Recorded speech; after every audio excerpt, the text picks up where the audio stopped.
Everybody, it's really wonderful to see you all here. Thank you for your patience. Are we? We're good. Yeah. We're good. Yeah. We're good. So we're good. Thrilled to have you all here for the second of a 3, soon to be 4 session family information series that the district is putting on. This is really a reflection of the incredibly hard work that our teachers, our counseling staff, and frankly our parents do to help us build our understanding of the social emotional needs of our students. So we have a data set from that work, from the survey responses that kind of helps us guide how are we going to support our kids day after day. And so that information has led to us creating this family information series, of which this is the second night, and I'm really excited to have you all here. I just want to put 2 dates out there for your calendar. One is May 7th, and that is at 6 p.m., and that'll be, is that right? Sorry, so sorry. Cinco de Mayo. How did I forget Cinco de Mayo? It must be the right way. Cinco de Mayo, we'll have a 6 p.m. Special guest speaker on digital health, which I'm personally really excited about, is just to be thinking about what these screens are doing to our students' minds, our kids' minds, our minds, so the digital health will be that topic. And then June 11th, this is hot off the presses. We don't even have a flyer for it yet, but June 11th is a Saturday morning, and we will be having a culminating Community Day Family Info event with special guest musician TBD. Just get excited. It's going to be a lot of fun. June 11th, Saturday morning here at the district. My name is Matt Holloway, by the way. I'm the district Pupil Personnel Services Director, Special Education Director, and really it's a treat to be here with you all, to work with you all. I'm going to turn it over to Dr. Cassavant, who will introduce our guest speaker. Thank you. Well, I'm happy because Kim Hopkins is here. I'm very happy that she's going to speak to us today. And all over our broadcasting viewership, which is really, honestly, is numbered in the tens. So you've hit the top. When we started this in the very beginning, it really was about behavior. And we were seeing a lot of behaviors. And quite frankly, there was so many behaviors, and it was at such different levels. We were concerned if we were doing the right thing, if we could, did we have the right staff, did we have the right methodology, etc. So it really did start out with behavior, quite frankly. People used to talk about how the kids were so dysregulated because of COVID, etc. So we seem to settle in. We seem to, it's April, and we're like, okay. We think we know what school looks like again now. But it still remains that sometimes when we talk about behavior or we see behavior, it's hard to sometimes understand. And it's hard to see, it's really hard to figure out sometimes what to do. This is what Kim Hopkins is going to talk about tonight, pardon me. And going to talk about some of the alternatives to discipline that we could be considered not only in education, but I would imagine probably in our own homes, in our own lives. So, without further ado, I give you Ms. Kim Hopkins. Thank you. Thank you.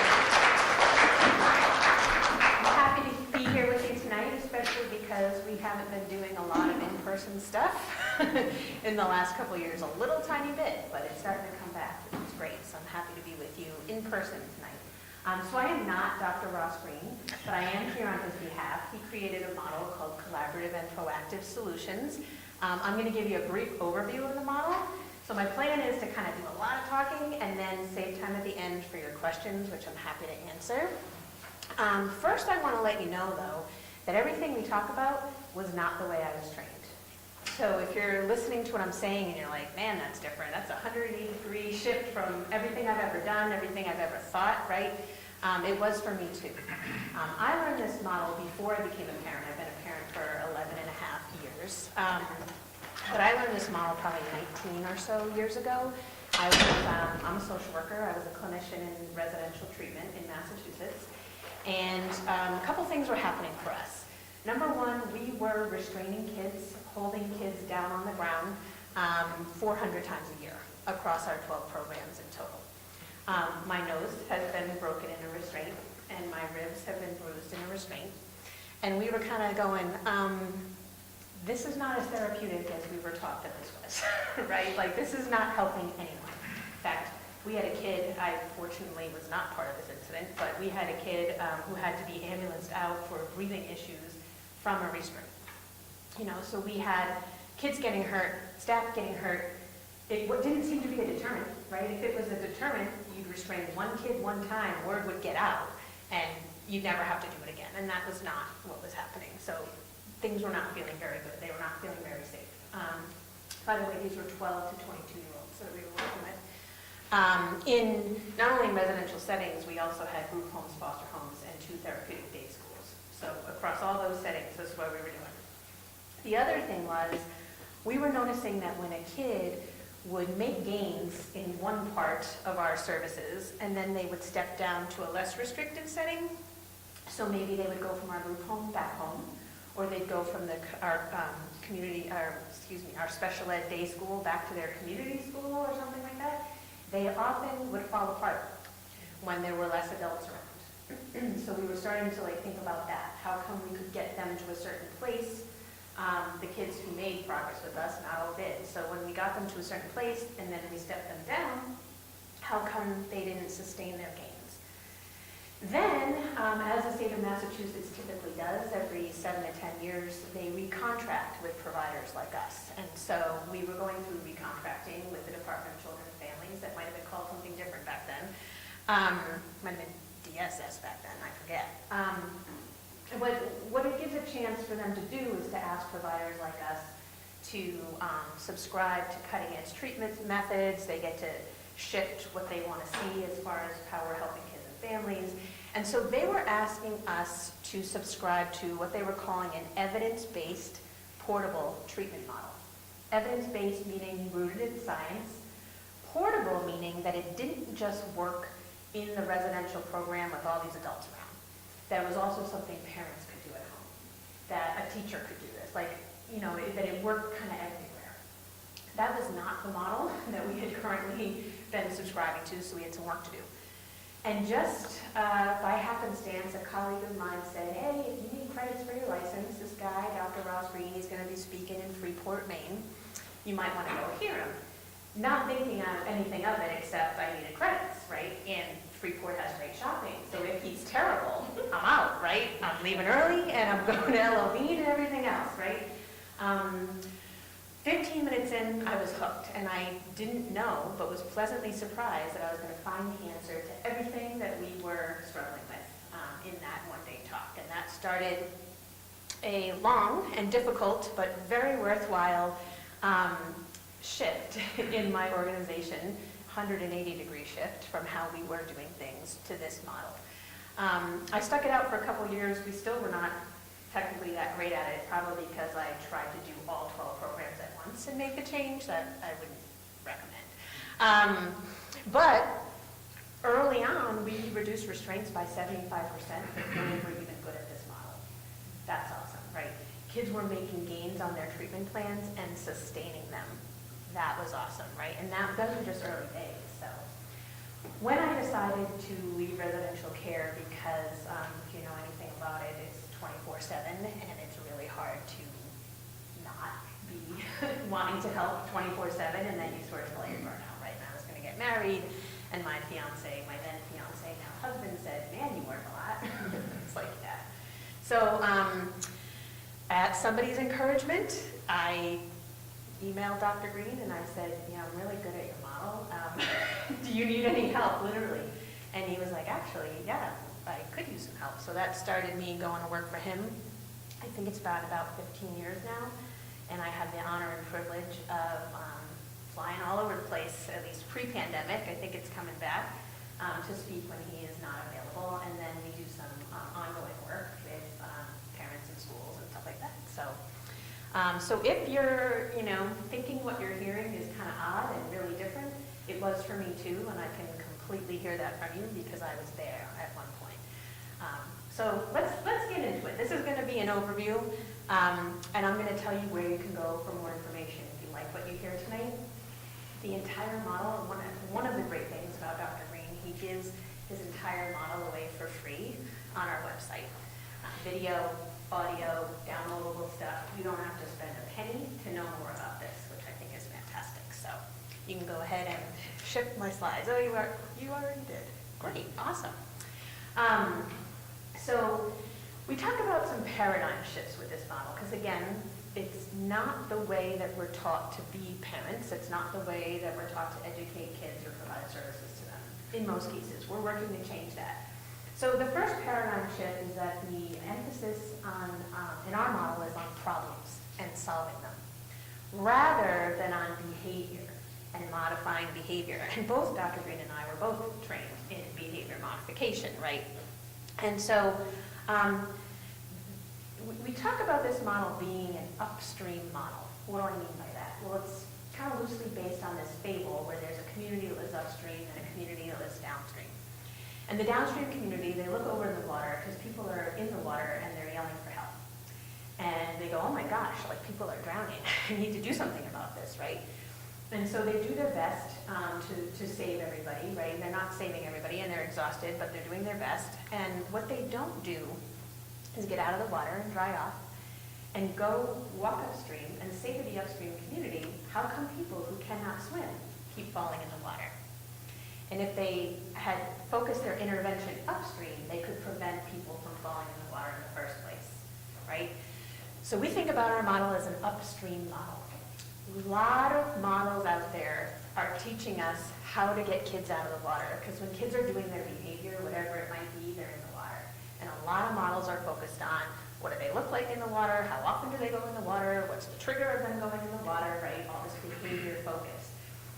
And we're sort of saying, yeah, but if you stopped looking at what they look like in the water and go upstream and figure out what pushed them in the water in the first place, you will find problems that they didn't know how to solve.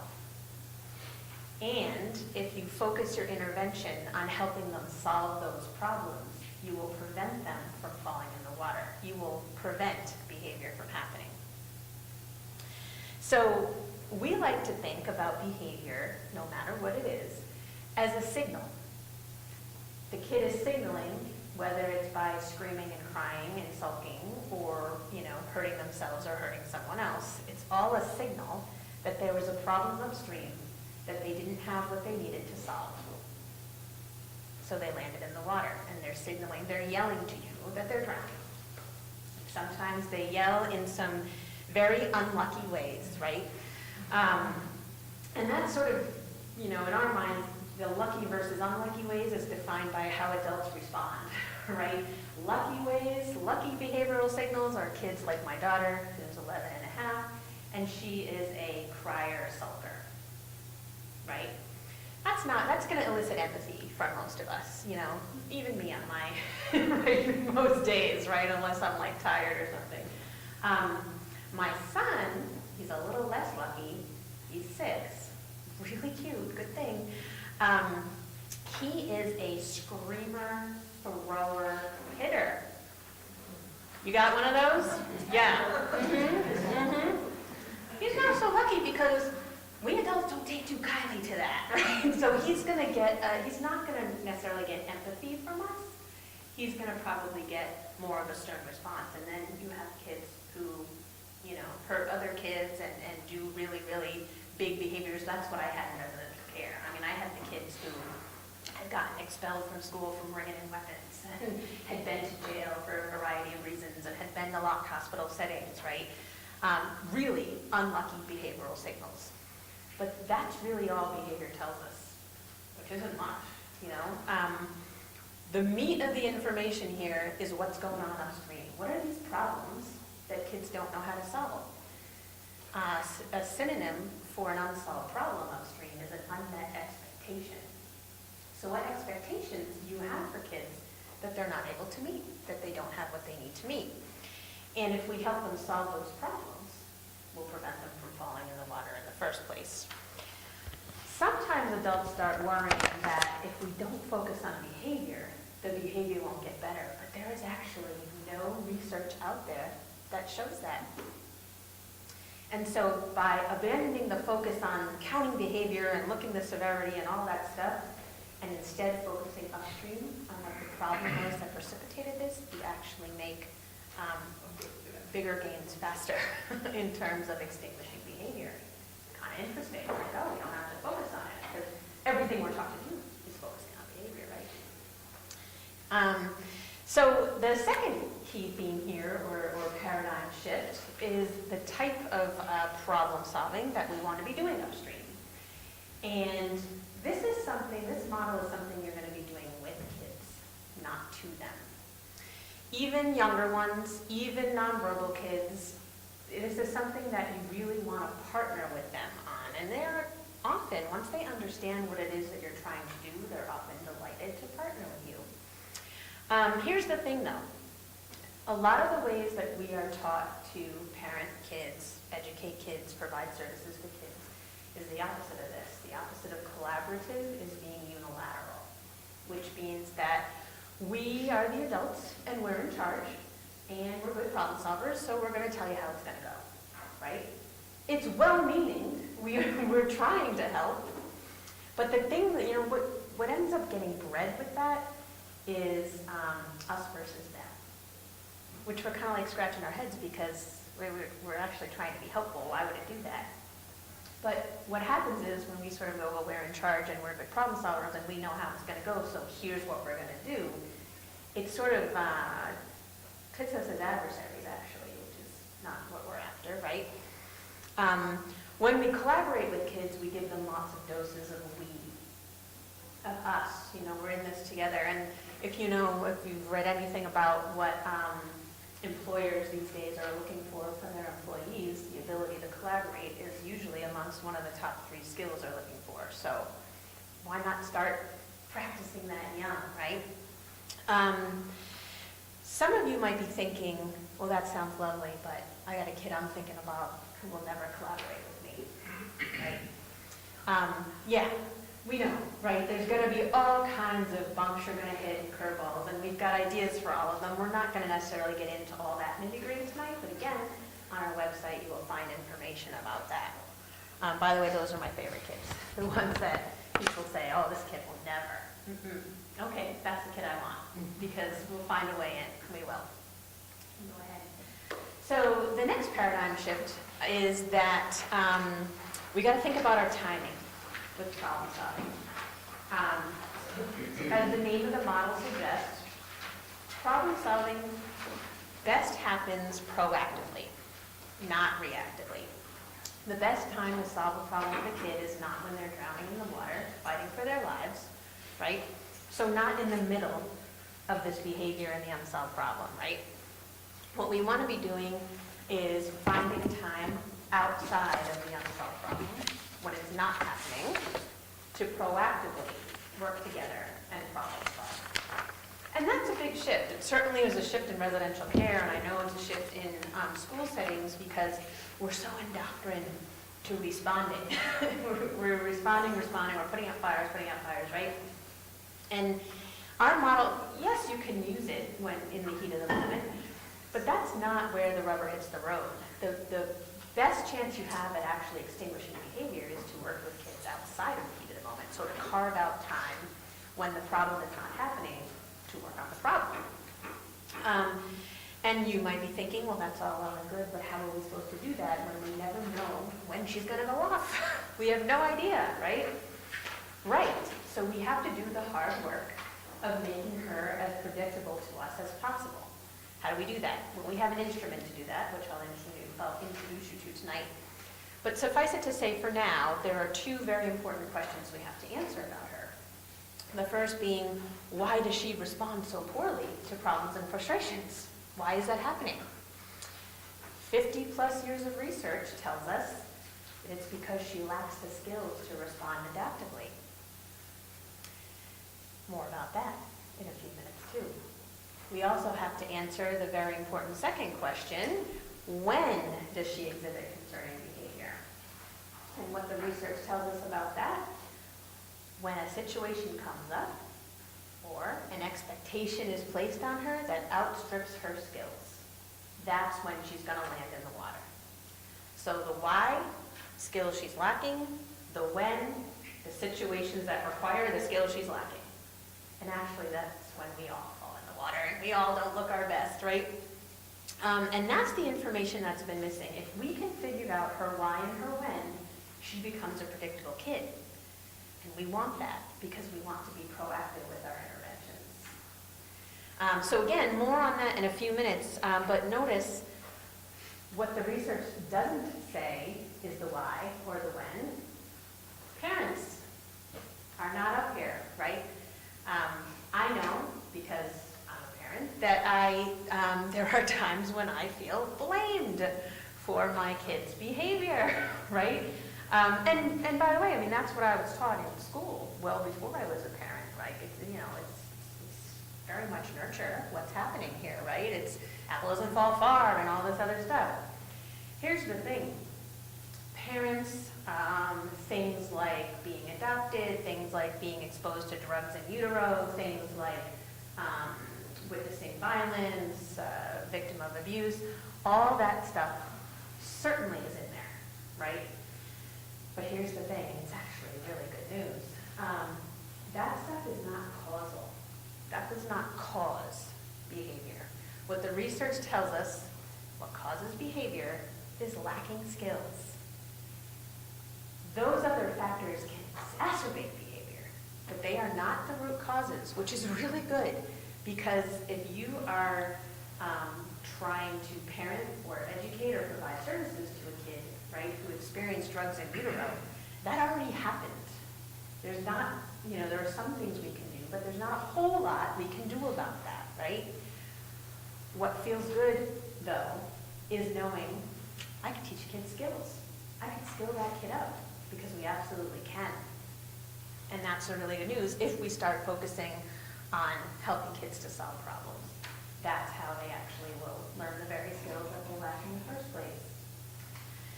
So, the why and the when, very important, and we'll talk about our instrument we have for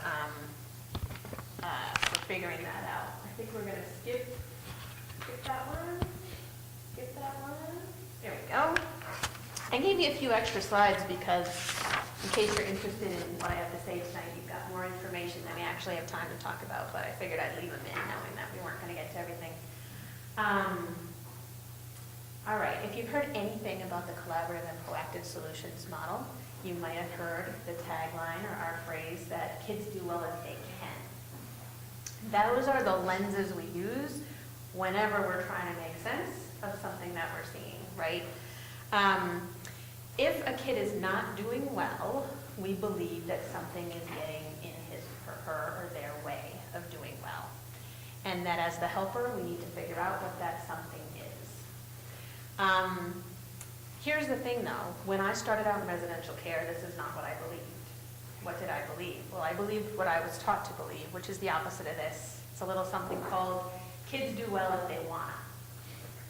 If they want to do well, they do well, and when they don't want to do well, they simply do not do well. Well, here's the thing. Kids do well if they want to. If that's what your belief is, there is one way for you to help. Make them want to.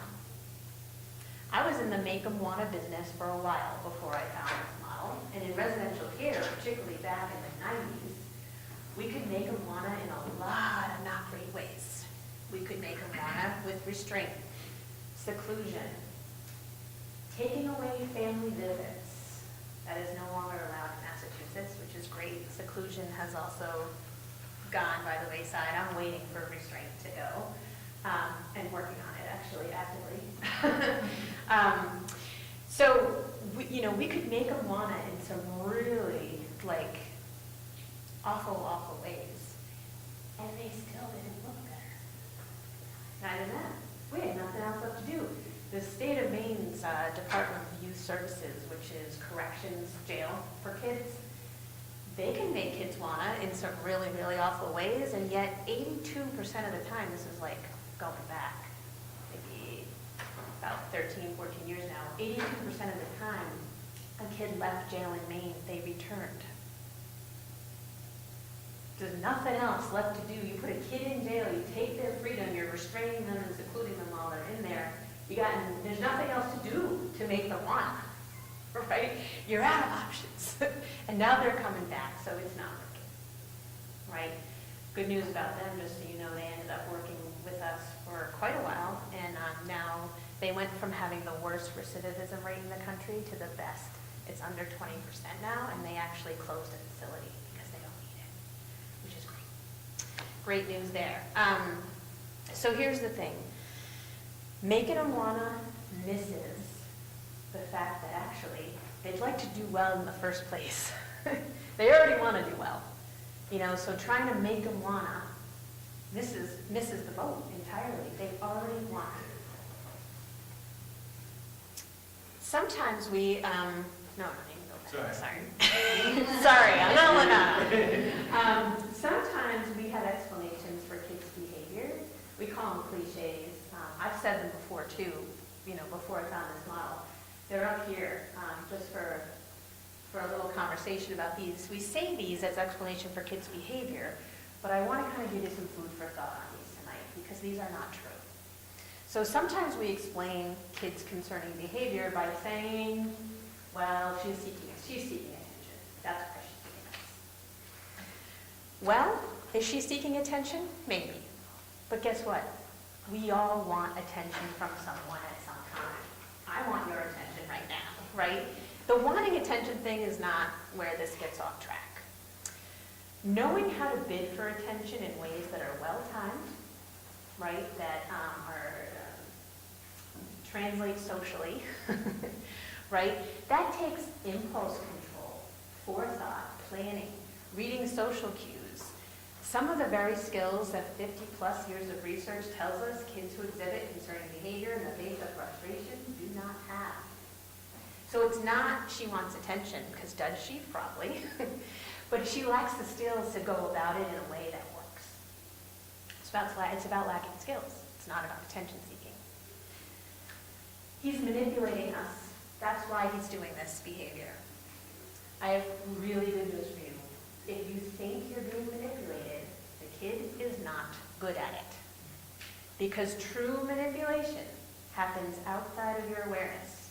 If you've ever been truly manipulated, you wake up months later and go, that was the end game? Huh. Didn't see that coming.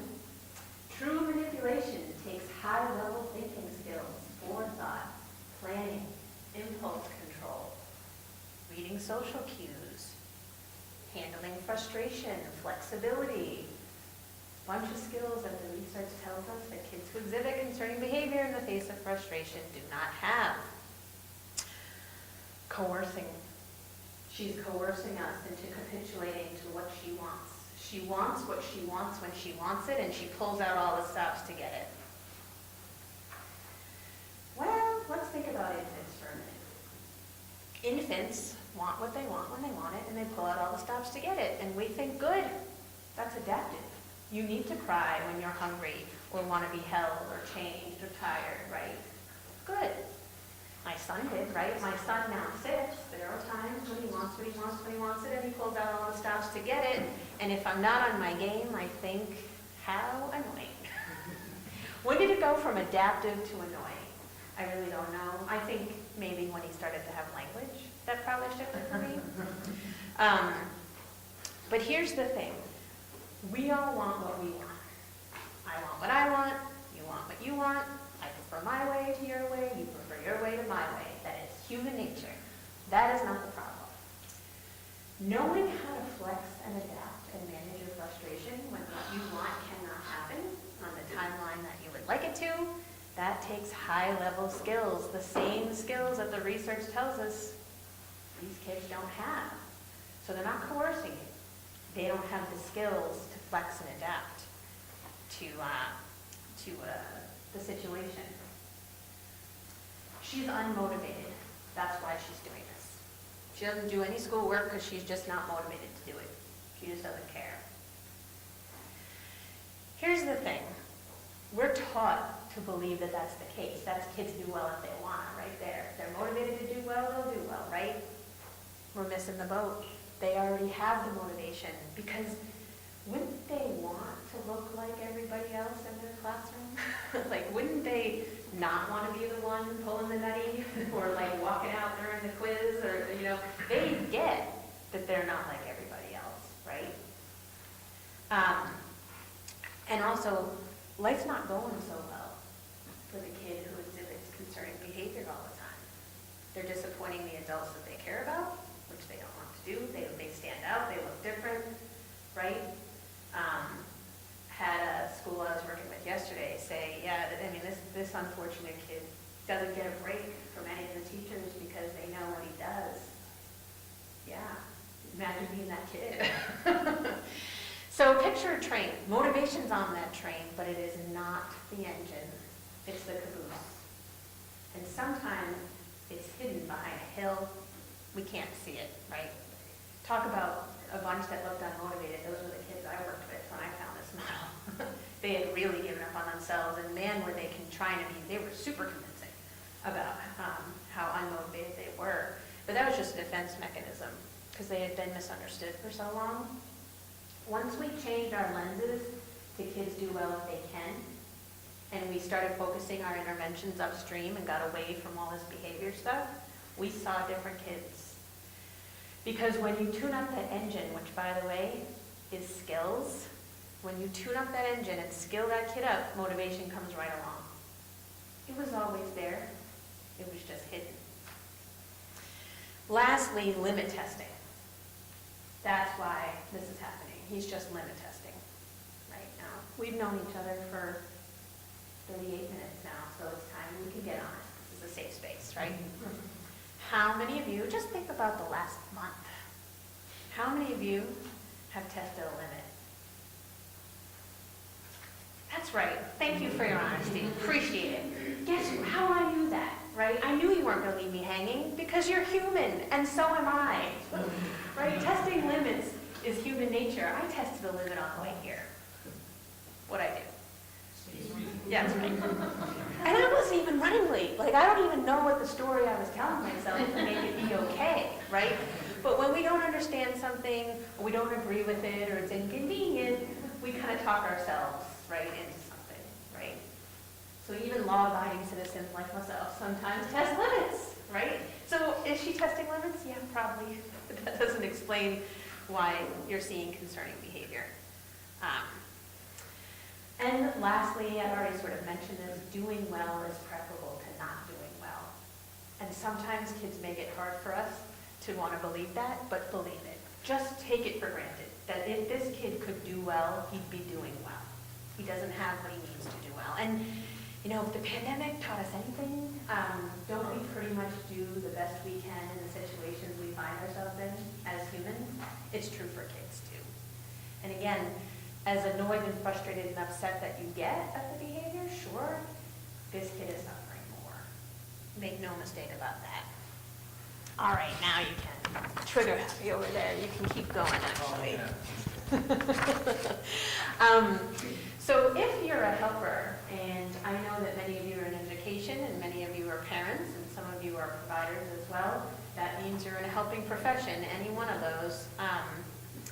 So if you're a helper, and you're thinking, yeah, maybe behavior is communication, and that's all it is, right? Maybe behavior is communicating that the kid is lacking skills, right?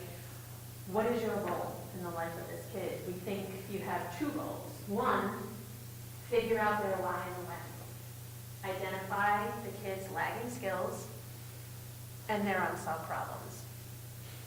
Then get busy collaborating with that kid proactively to start solving those problems. Really neat stuff happens when we do that. When we don't even have to focus, by the way, the model doesn't focus on teaching kids skills, actually. It happens informally through the back door without you even thinking about it. Solving problems. Walking kids through a problem-solving process that is the model teaches them a whole host of skills that they were missing in the first place, that they don't learn the first time, but they eventually learn with repetitive exposures. And this is how we'll extinguish behavior, because we'll reach durable solutions that stand the test of time. What does not do these things? Sticker charts. Don't get this done. Dr. Green likes to say, that's because a sticker is just a sticker, and we're asking a lot of stickers, right? They don't do these things, right?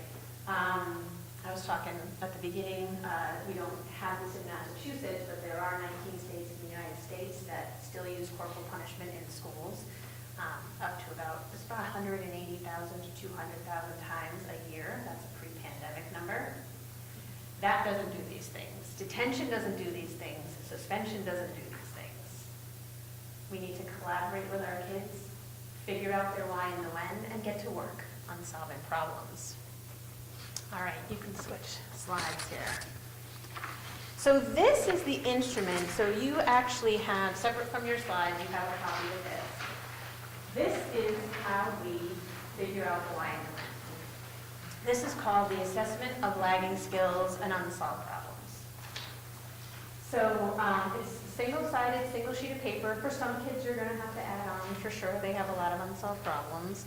But this is what's going to help us answer those two really important questions. And I know if you're an educator, you're like, oh, more paperwork, right? I got to tell you though, once schools understand the value of this, they end up having it be the discussion guide for their student assistance team or whatever it might be called, right? This ends up being the single piece of paper that helps write an IEP. So a lot of value in this single-sided, single sheet of paper right here, because it's going to give you real information that you can do something about, which is really cool. So the top section, this is a list of lagging skills frequently found in kids who exhibit concerning behavior in the face of frustration, according to the research. It is not an exhaustive list, but these are the ones most commonly found, right? Unsolved problems, or the when, those are going to be identified on the bottom there. This is meant to be a discussion guide. We're not like checking it off and tabulating it and comparing one kid's to another or anything like that. This is about getting the adults wrapped around this kids do well if they can lenses, right? So this is meant to be a discussion guide to really figure out who we have here and what is their why and their when. We're not trying to explain how the kid came to exhibit concerning behavior. The research doesn't actually agree on that. We don't really need to know anyway to intervene. We're going to intervene the same way, regardless of why a kid lacks skills. Sometimes we know, sometimes we don't know. Doesn't matter to us. So in an educational setting, you would try to bring together a couple of adults who know this kid, and you'd each have a blank copy of an ALSUP in front of you. The kid would not be present for this discussion. If you're a parent doing this at home, if you're parenting on your own, you yourself doing this, if you have any adult partner or helpers, they could also have input, right? To try to figure out, again, the kid's why and the when. So you're going to start at the top, and you're going to look at this lagging skills list, and you're going to decide, does this kid lack this skill? So if I were leading an ALSUP discussion, I would say, does Joey have difficulty maintaining focus? Right, that's the first one. I hear a yes, right? Yes. So if if there were four of us having this discussion and one person said yes, but everybody else said, no, I don't think so, I still check it off. We don't have to be precise here. We're making best guesses here, right? It's just about, again, getting our lenses on straight. We do not have to be precise. And we don't have to all agree. It's not a democratic process. But there's a reason why there was a yes. And that I'm going to go for when we get to the bottom of this. I'm going to wonder what that reason was why we said yes, because an example came to mind, which I'm going to capture below. All right, then I'm going to move on. Does Joey have difficulty handling transitions or shifting from one mindset or task to another? If anybody says yes, I'm going to check it off. If people say no, I'm going to skip it and move on. And it's literally 2 to 3 seconds of consideration for each one. We're not getting hung up on anything. We're not debating. We don't have to agree. That's not what this is, right? So the top part should take you a minute, maybe 2. That's it. Now you come down to the bottom, which is the meat of this thing. Here's where you're going to use the prompts. If you're, again, there's school prompts separate from home prompts, so it depends on what your role is, right, with the kid. And this is where you're going to figure out their when. When do these lagging skills we checked off play out? The prompts are there to help you figure out the when. You want to be as exhaustive as possible in coming up with examples. Because see, anything not on here represents a potential surprise, which robs our ability of being proactive. We don't like that. So let's try to be as exhaustive as possible, right? I'm going to have you advance to the one that says guidelines for wording unsolved problems. There you go. So I'm not going to belabor this too much, but I do want to give you a little heads up that this is hard. It's hard to write unsolved problems. And that's because these are the words you're going to use when you go to talk to the kid. So we're a little precise in how we want you to write these. And often adults like to practice and get some feedback on that, and we have ways of doing that for you, but we also have lots of video to give you help if you're interested in, by the way, we also have a podcast every month. You can call in or email in. We're happy to kind of answer any questions about the model. So the wording of the unsolved problem needs to be kid-friendly, so the kid has a shot of understanding what you're saying. All right, number one. Next slide. Thanks. Here are the other guidelines. We're not going to mention behavior in an unsolved problem. So the first prompt, I'm going to pick a home prompt. Are there chores, tasks, or activities the child is having difficulty completing or getting started on? If you go, oh my gosh, yes, he never puts his dirty dishes into the dishwasher. That would be one example, okay? So how I would want to make sure to write that free of concerning behavior, right? So I'm not going to say, you know, you don't put your dirty dishes in the dishwasher, you yell and scream and throw them. I'm going to take the yell, scream, and throw them part out, and I'm just going to say I'm going to replace that with the word difficulty. Difficulty is what's going to start this unsolved problem. Difficulty putting dirty dishes in the dishwasher after dinner. The word difficulty means I don't have to describe the behavior. We all know what it is. I don't have to belabor it. Because if you talk behavior, you want your partner talking. They actually have some information that's in their brain that you can't observe, that if you had, you could help them better than you can without it. So we're trying to get it, if we can get it, right? Even nonverbal kids can give us some good information. Even young ones can, right? It just might not be with words, which is fine. But if we talk behavior, they are not going to give us any information. They're going to be defensive and clam up and try to avoid any make-em-wannas that might be coming their way, right? So we're going to start with the word difficulty. We're going to follow that with a verb. And we're a little particular about verb selection. It's probably the hardest part here. We do have a companion guide that's in your handouts. It's called an ALSUP guide, which will tell you how to use this tool. And at the very bottom, we list out some of the verbs that we don't like very much because they kind of derail the process for a variety of reasons. So difficulty followed by a verb. Difficulty getting out of bed at 7 a.m. to get to school on time. Difficulty completing math homework. Difficulty going to science class on time. Difficulty getting along with Joe when you are playing basketball at recess. So difficulty, verb, right? No behavior. We also don't want to throw any theories in there. We adults have ideas about what's going on, and we'll have a chance to ask about that, but this is going to be the opener. We don't want to throw a theory in there, because if we throw a theory in there, the kid could say, well, you decided what it is, so why are you asking me? You know, so if you said, difficulty getting to school on time in the morning, likely because your home is really chaotic and your parents are divorcing, so what's going on? If you put in anything after that because, the kid's going to say, well, you've already decided, so why are you asking me, right? Take the because out. We don't need the word because. If you're wondering about that, you'll have a chance to ask, but let's not lead with that. We don't want any assumptions. And here's the thing, like, we're taught to make assumptions as helpers, and sometimes we're wrong. Even though we think we're not wrong, sometimes we're wrong. And so let's just leave the door to that conversation open a little bit wider. And we'll have time to ask about it, but later. Unsolved problems are also split, not clumped. What does that mean? Well, sometimes, we'll use homework as an example. It's now April 7th, right? You might be thinking of a kid, whether it's your own or someone you're teaching, right, that has not completed any homework since September. So you might be tempted to say, Hey buddy, I noticed you have difficulty completing your homework. What's going on?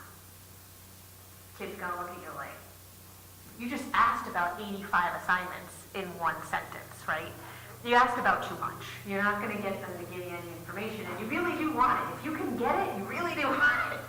So you actually do wanna split that up, at least by topic, subject area. I mean, even better, pick some recent assignments, you know, that are stand-in examples for what could come again. You'll get much farther if you say something like, I noticed last week you had difficulty completing your math fractions homework. Much deeper. You can grab hold of that conversation better than the 85 assignments that have gone undone. And we adults, we like the crunk because we want to solve it all, right? You really do want to go narrow so you can go deep, get some information that will help solve the problem, and then hope that that solution has this domino effect and knocks out several of the unsolved problems. And here's the thing, that happens less often than we think it will. Because that's the tricky thing about behavior. Homework refusal is a behavior, right? And it makes it look like it's all for the same reason, because it all looks the same. But the thing is, with behavior, like, screamers scream. They scream for a variety of reasons. I had a chair thrower in residential care. He threw chairs for 16 different reasons.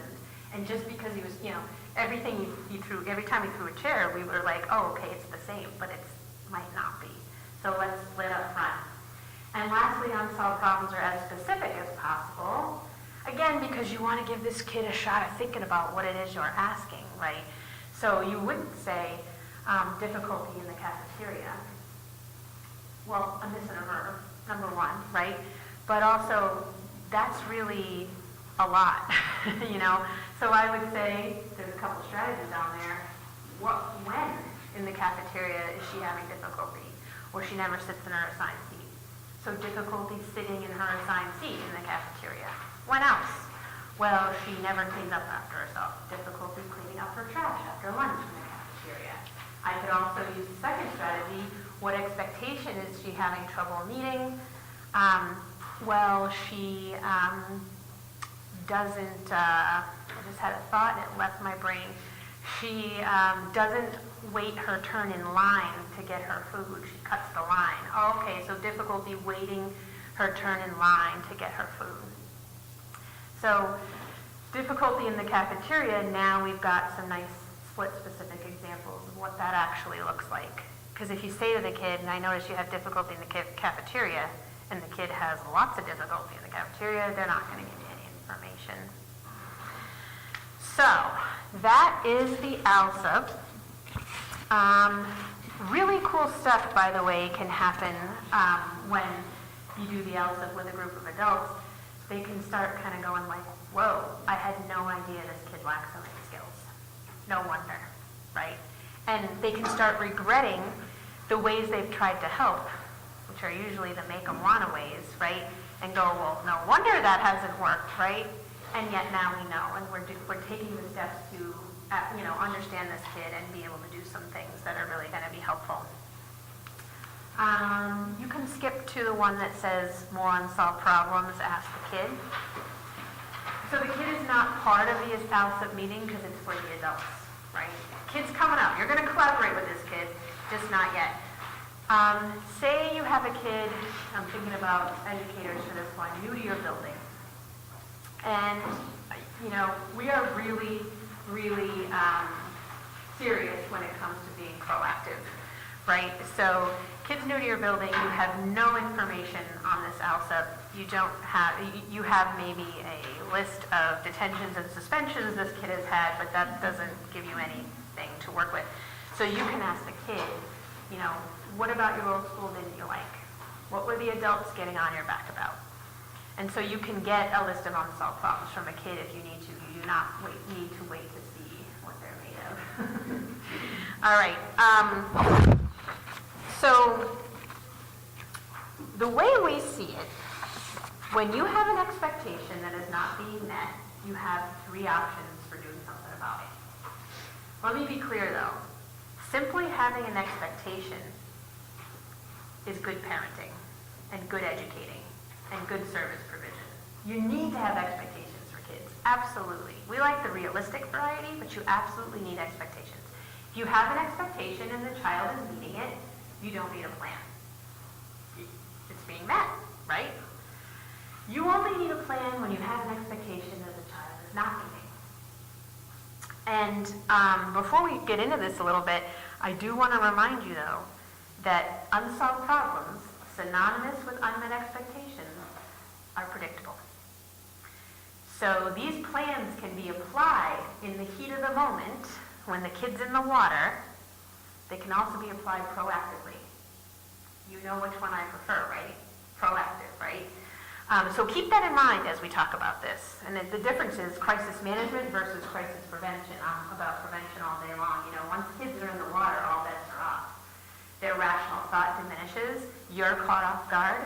You don't necessarily appreciate that. Your rational thought might diminish, right? Because we're human. So let's be proactive. So we call them plans, plan A, B, and C. I'm going to real briefly go over each one. To be clear, plan A is the popular one.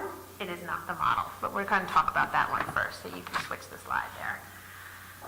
Plan A is what Nanny 911 will tell you to do, Dr. Phil will tell you to do, probably what you learned in the very brief time that you spent talking about behavior and classroom management in school will tell you to do, right? This is what I learned. Plan A is solving the problem unilaterally. You are the adult, you are in charge, you know what's best, you will say how it goes, right? And we're taught that this is helpful, right? When we're doing plan A, if it's proactive, it might be something like, I've decided that should you touch another kid again, you will not be going out for recess. I've decided that if you do not end computer time when we ask you to, you will lose the privilege of computers, right? So this is proactive plan A. It's out, the heat of the moment already happened. You're just going in and sort of saying, don't do this again. And this is what will happen if you do. If you're using emergency plan A, emergency is when it's happening right in front of you, right? So you're responding. You might be saying, don't, or stop, or you can't, or you have to, right? Trying to get control of the situation back. So here's the thing. Although this is a very popular plan, there are a lot of problems with it. Plan A can actually cause, by the way, adult is the way you can remember plan A. Plan A can actually cause concerning behavior in kids, which is like the exact opposite of what you're trying to do, right? Why is that? It takes skills to adjust to plan A being thrown at you. Right, so if you're a kid who lacks frustration tolerance skills, adaptability skills, and some of the other ones on the ALSIP, and plan A comes your way, you're already in the water, it's going to push you further down. You're going to look worse. Think about a middle school teacher who had given an assignment. Kids were on their Chromebooks, right? They were supposed to be doing a writing assignment. She walked by and saw that a kid was on YouTube, and this is heat of the moment because it's happening right in front of her. Her emergency plan A was, you need to get off YouTube and get back to your writing assignment. That was plan A though. That's a repeat of the expectation, right? What happened when she did that, he slammed it shut and went to throw it. So he got worse. He went from not doing the assignment, and now he's going to damage property and maybe hurt somebody, So it made it worse. So that's, again, the exact opposite of what we want to have happen, but in kids who lack skills, they can't adjust to your plan A. So it can make things worse. Plan A is not a partnership between the adult and the kid. Plan A is adversarial, right? It's not a partnership at all. And in fact, the relationship takes a hit when we use plan A. And we know, though, that our influence with kids best happens in the context of a strong relationship. Regardless if you're here as a parent or an educator or a service provider, you know the value of a strong, positive relationship. Plan A chips away at that. Because, for all the reasons I'm about to talk about, actually, how it chips away at that, we're not involving kids in solving the problems that are affecting their own lives. We're just doing it for them. So we're not teaching any skills. So if you believe the 50 plus years of research that say that lagging skills are to blame for all of this, Plan A is not going to make a dent in any of that. So we're not teaching any skills. And we're getting no information at all about why it was hard for the kid to meet the expectation. So we're basically saying, you have a perspective on this, but we don't care. Here's what we're doing about it. Which you could see how that would chip away at the relationship. When would I use Plan A? It would be emergency Plan A. I'm not a fan of proactive Plan A at all. Emergency Plan A, though, is reserved for imminent risk of danger. If I don't intervene right now, someone will get hurt. You absolutely have to restore safety, of course, right? Because of these other reasons, though, we don't want to pretend that however you restored safety is going to reduce the likelihood of this happening again. So whether you called the police or held a kid, restrained a kid, whatever the Plan A might have been to restore safety, we haven't done anything to make sure this doesn't happen again. We've just restored safety, which we needed to do. So when the dust settles, we're going to want to go back with another plan that would now be proactive because the dust has settled. Spoiler alert, it's Plan B, which I'll talk about in a few minutes. You can change slides. Let's talk about Plan C, though. Plan C, so A, adult, C, child. This is where you could choose to set the problem aside for now. So a lot of people get worried about this. Well, doesn't this mean I'm giving up or I'm giving in? It does not.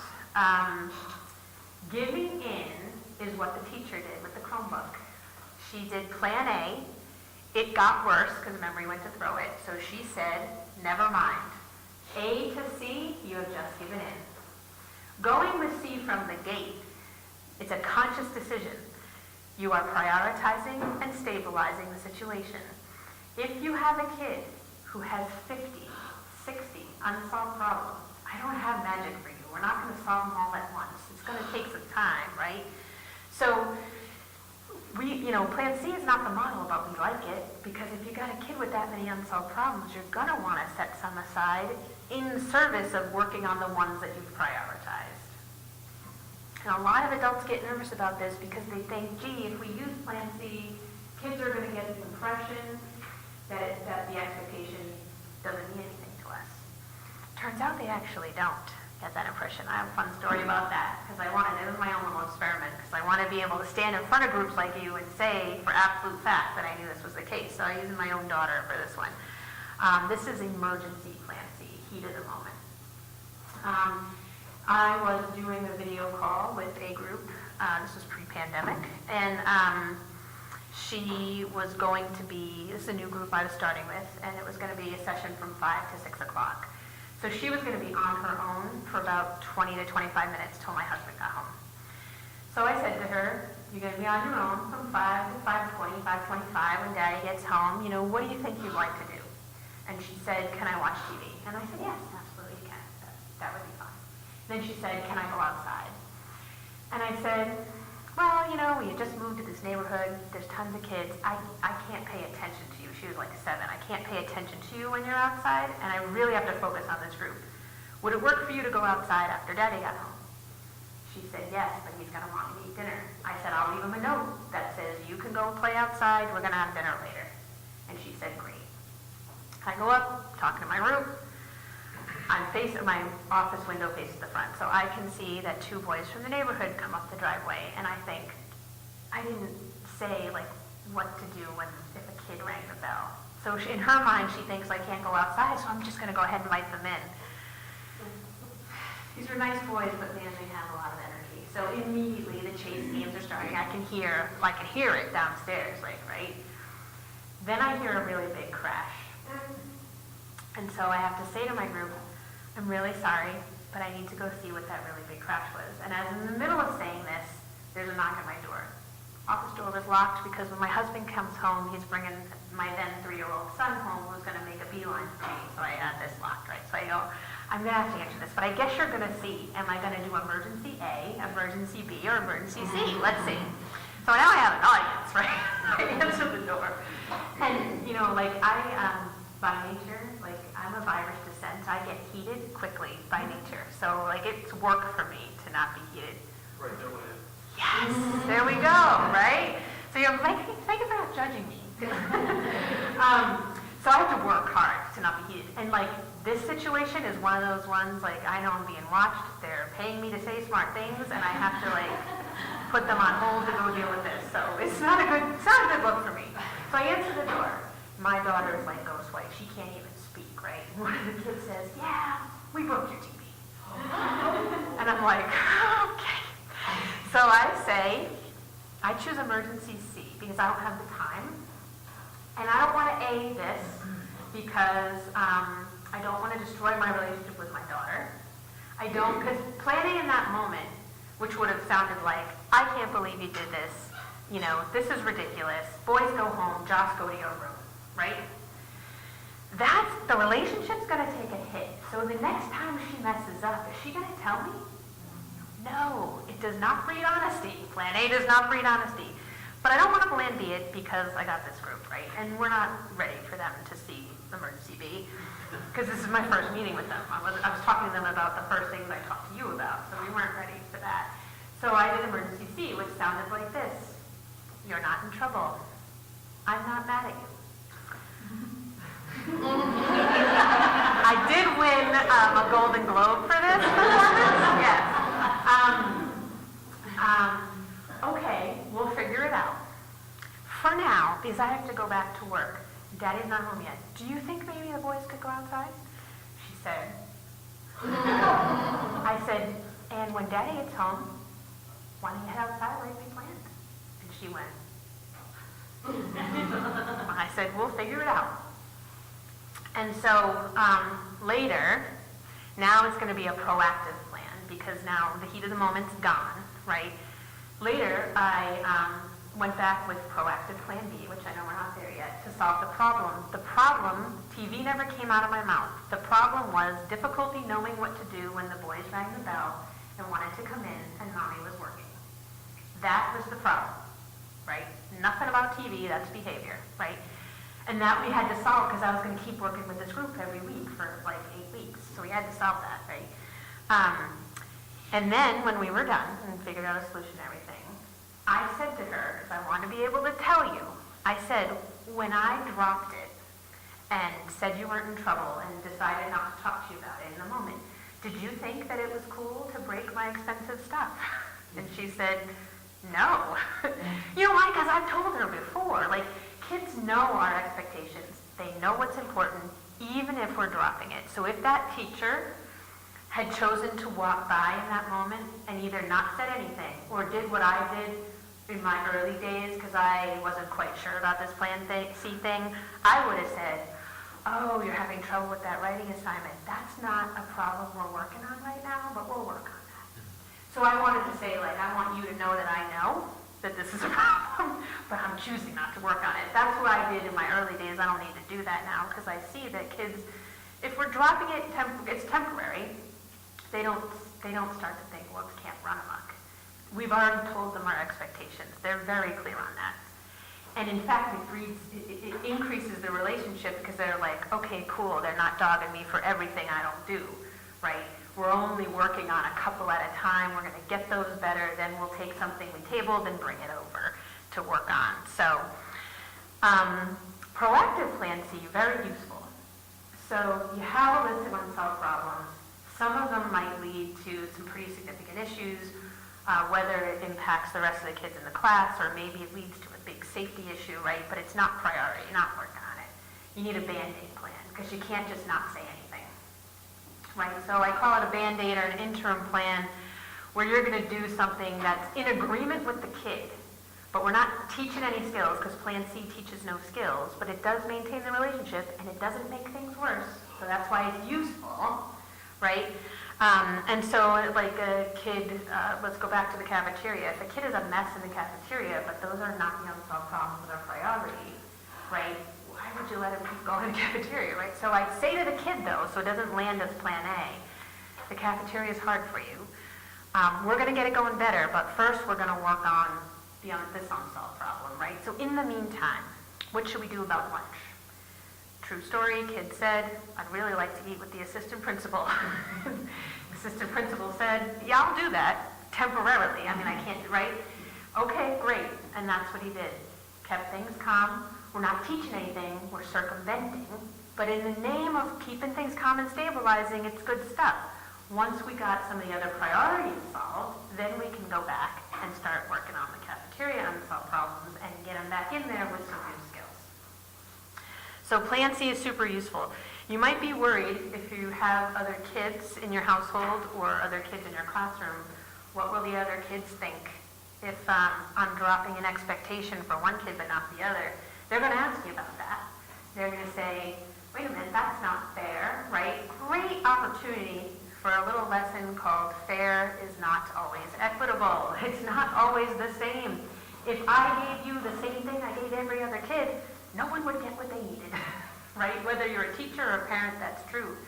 You know, my daughter used to say the it's not fair thing about my son all the time, even the 5.5 years difference still, but that, whatever. And I would say, you know what? You slept in our bed every night for the first 6 months of your life because you needed it. He has never, ever, not one night, slept in our bed. He didn't need it. He needs this. You do not. You're not struggling with whatever. But when you are struggling, this is what they want to know, that they're going to benefit from this thinking too. When you are struggling, you and I, we will figure it out and do what works for you. That's all they want to know, right?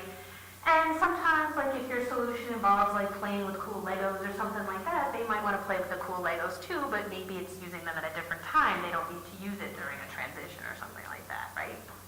But it's just a great time to take that on. All right, finally, what we're all here for tonight, I'm going to give a very brief overview of Plan B, which is, B stands for both. It's synonymous with collaborative and proactive solutions.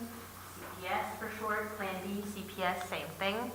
Real quick overview, because I want to leave some time for questions, and because I can tell you on the website, which is livesinthebalance.org, you can find, again, the whole model for free. If you go on our homepage, there's a top navigation bar that says Our Solution, and then you hover on that. You can either choose parent, you can choose educator, choose pediatrician if we have any available in here tonight. There's going to be others on there. You click on that, you'll get all these resources just for you, including something called Take the Guided Tour. That is the whole model. Video, audio, downloadable stuff. So check it out. But for tonight, these are the 3 steps of CPS. This is how we're going to start problem solving with our kid partners. When we do things this way, the relationship gets stronger. We are not making things worse. In fact, we're making things better because this is the only plan that teaches skills. A doesn't teach skills. C doesn't teach skills. B does. It also pursues your adult expectation, which C does not. You dropped it. A pursues it with a bunch of downsides, though. So you're getting a lot done with this plan. 3 steps to Plan B. You guys have in your handouts that are not the slides, you have something called a Plan B cheat sheet. That goes over all 3 steps with some key language. You also have something called a drilling cheat sheet, which is what we use in step 1. So you can switch slides for me here. So the first step is the empathy step. By the way, the order of these steps, really important. But they don't have to happen in one sit down. Because if you're a kid you're thinking about only tolerates a 5-minute conversation, then get as far as you get in 5 minutes, pause and come back, right? You want to go to the next slide for me? The goal of the empathy step is to gather information from the kid, your partner, and it doesn't have to be in words if they don't have them, which is good news. More information about that on our website. But you're trying to gather information from your partner about what makes it hard for them to meet an expectation. Proactive Plan B, which is really where you want to be. You can use it emergently, but it's just to get a kid back to baseline in that case. You really want to use proactive Plan B because the skills training component is what's so crucial here. Starts with the words, I've noticed that. Then you're going to plunk in one of your well-worded unsolved problems that I said we're precise about. Then you're going to end with some sort of initial inquiry. We like what's up. You don't have to use that. People say, I don't like to say what's up. Don't say it. Figure out your own that you like, right? I've noticed that you've had some difficulty getting along with Jody playing basketball at recess lately. What's up? I've noticed that you had some difficulty putting your dirty dishes in the dishwasher after dinner. What's up? I've noticed it's been difficult lately for you to get to school on time. What's up?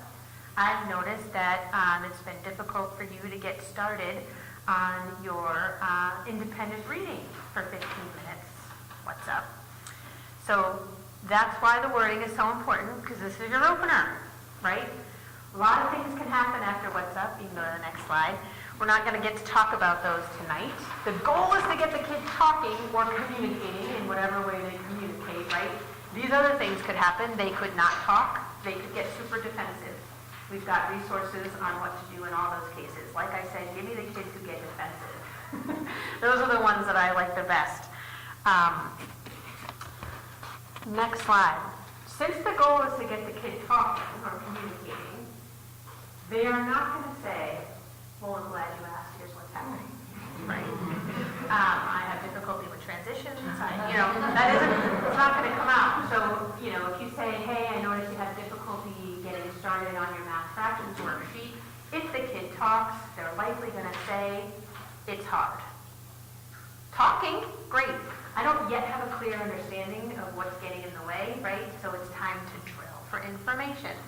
Drilling is not grilling, right? I'm neutral, I'm non-defensive, I'm curious, because I really want to know. And man, do kids say some things that surprise us a lot. These are our ways that we like to ask questions. Are they the only ways to ask questions? No, but these are the ways we like the best. And there's some interesting ways on here. You have a cheat sheet. By the way, if you're going to try this with kids, have the Plan B cheat sheet in front of you, have the drilling cheat sheet in front of you, tell kids what they are. This is a very transparent model. I'm thinking about you differently. I'm trying to understand what gets in the way of certain things. These are my papers that are going to help me. Breeds goodwill. It's a classy move, respectful move to do that. I love asking what kids are thinking in the midst of the unsolved problem, because they're usually not asked that. So I might say, when I give you the math fractions worksheet and I tell you to do every odd problem, what do you start thinking? For younger kids, I might say, what does your brain start telling me? Or draw me what your brain starts telling you. Because then they kind of go, right? And sometimes, no guarantees, again, this is not magic, but these are some great ways to ask questions to try to elicit information. We have videos of this in action on the website. So you'll hear lots of examples of how to drill and do step one.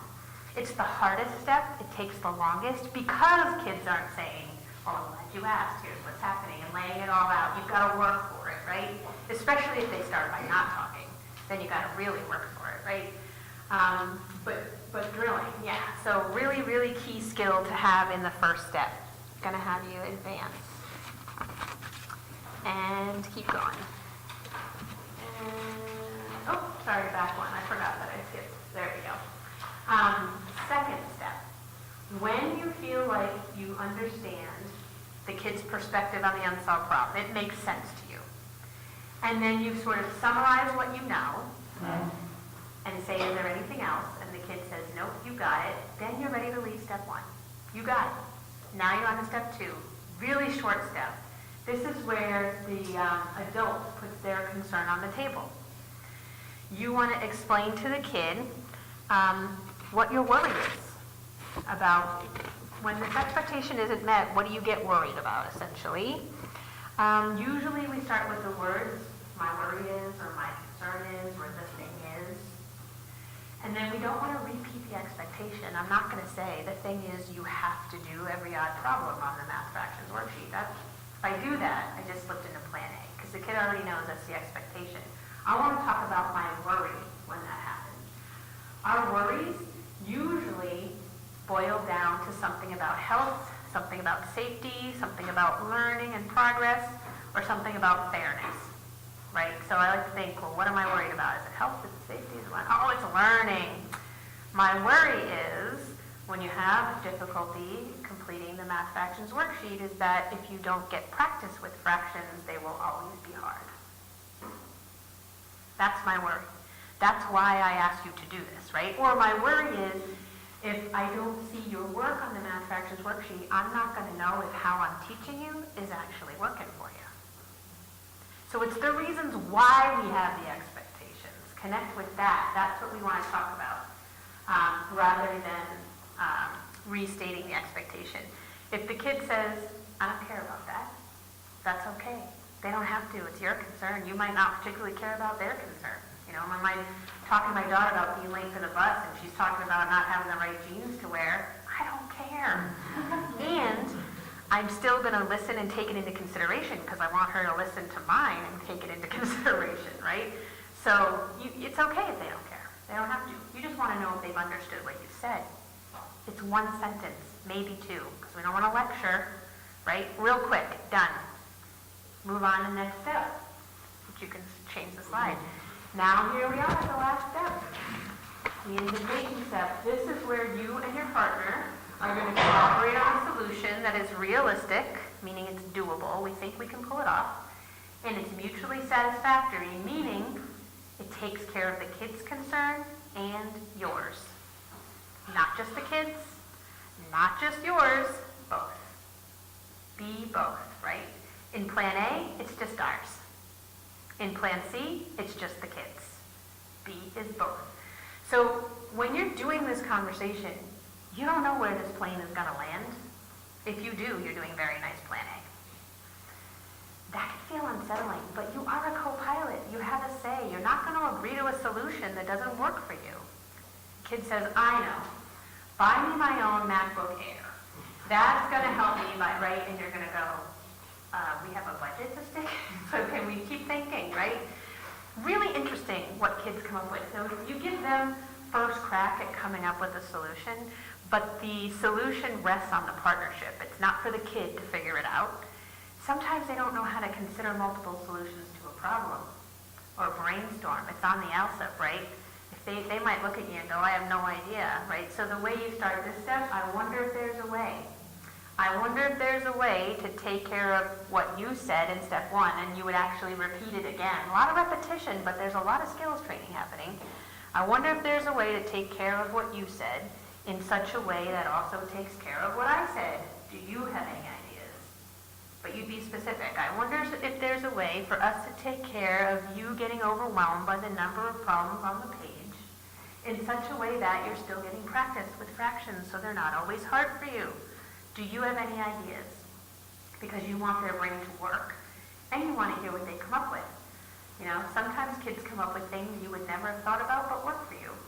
Sometimes they say crazy things, so you have to say, gee, that's an idea. The thing about that is, here's the issue, it won't work for this reason, let's keep thinking, and maybe you need to make a suggestion because they need your help. Then you make an agreement to give the solution a try. If it doesn't work, which sometimes it doesn't, you agree to come back to the table and figure out why it didn't work and come up with a different solution to try. That is a partnership. And then kids start saying things like, oh, Mrs. Smith, she's really nice. When you have a problem, she helps you figure it out. Right? So other kids are going to go to Mrs. Smith, right? Same thing with, you know, in parent land, that breeding honesty thing. I really want my daughter to come to me when she starts getting into crazy stuff that teens get into, right? If she finds herself at a party that she shouldn't have been at and doesn't have a ride because they're inebriated, I want her to call me and know that she's not going to risk being yelled at and lose something. She's not going to get that punishment thing. I told you not to go, right? What she's going to get the next day is, so it was hard for you, right?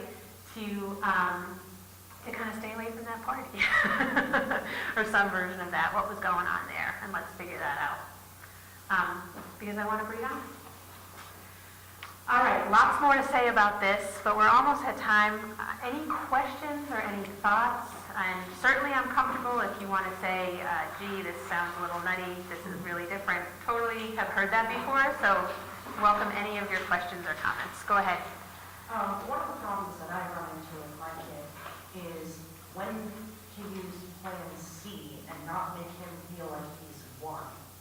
Because, like, for example, we have a constant battle about ice cream in my house. Yeah. He is not supposed to have ice cream unless he's eaten dinner. Then by the time he eats dinner, we make an agreement that he's going to brush his teeth afterwards. Then he gets the ice cream and then he still doesn't want to brush his teeth. Yeah.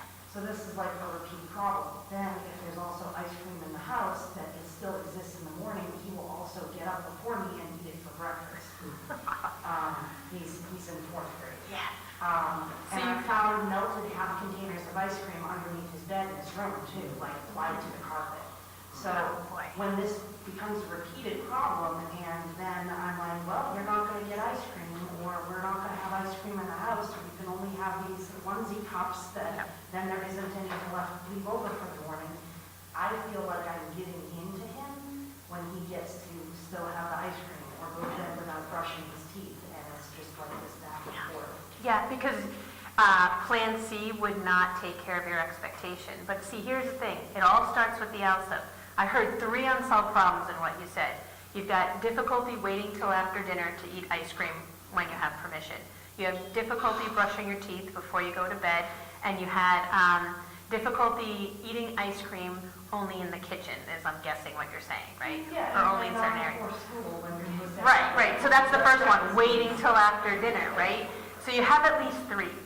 So my question would be, but you don't necessarily have to answer right now, is when you do the LICSW, right, and you use all those prompts, how many unsolved problems you got? Because then you get to decide what is priority. If 1 or 2 or even 3 of those is priority, then you're going to start working on it with Plan B, which means you're not using Plan C.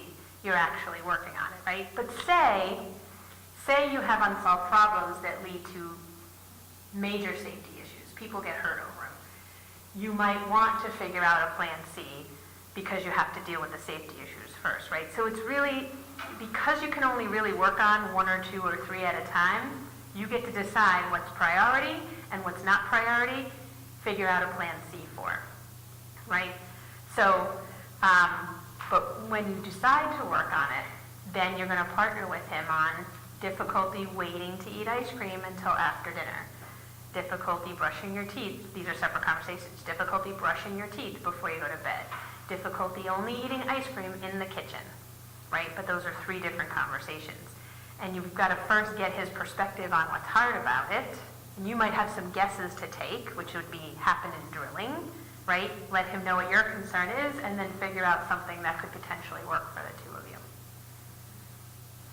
Yeah. Plan C is hard because we feel like, you know. And maybe I didn't get to all of the parts where like also the Plan C, like when he's just wearing me down with why can't he have his way. Yeah. I feel like I have to stand my ground. I can never give him that thing he wanted, Yeah. because then I'm just going to be giving in. Like it Right. doesn't matter if 10 minutes ago I had predicted this and would have given in then. Now that we're at a stalemate, I can't give in because then he wins. Well, that's that. You're avoiding that A to C thing, because that is giving in, right? Trust me when I say it all starts with the LICSW, because that will give you your road, right? That will help you predict things to decide which ones are we working on, which ones, don't forget, you don't just have emergency C, you have proactive C. How are you going to circumvent them? Avoid it until you have time to work on it. And it's not the model, but it is part of stabilizing things and moving it forward. I would really encourage you to check out our resources on the website. And by the way, are you on Facebook at all? We have a great Facebook page that you should like, but we also have some Facebook groups. One of them is called the B Team, which is for parents. There are 80,000 members in that group, and they will make you feel like you're not alone. And many of them have been doing the model for a long time. Some are very new.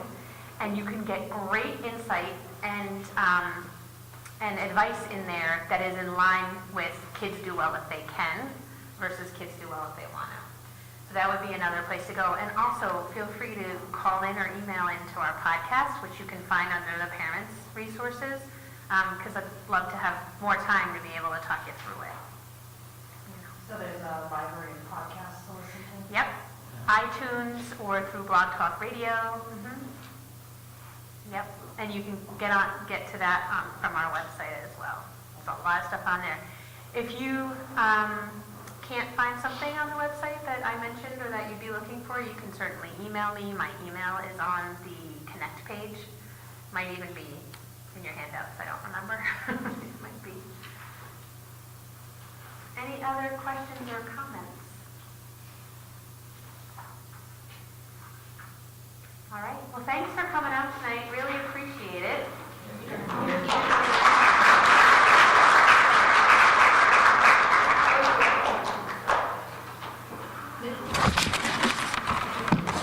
May 5th, Cinco de Mayo, May 7th.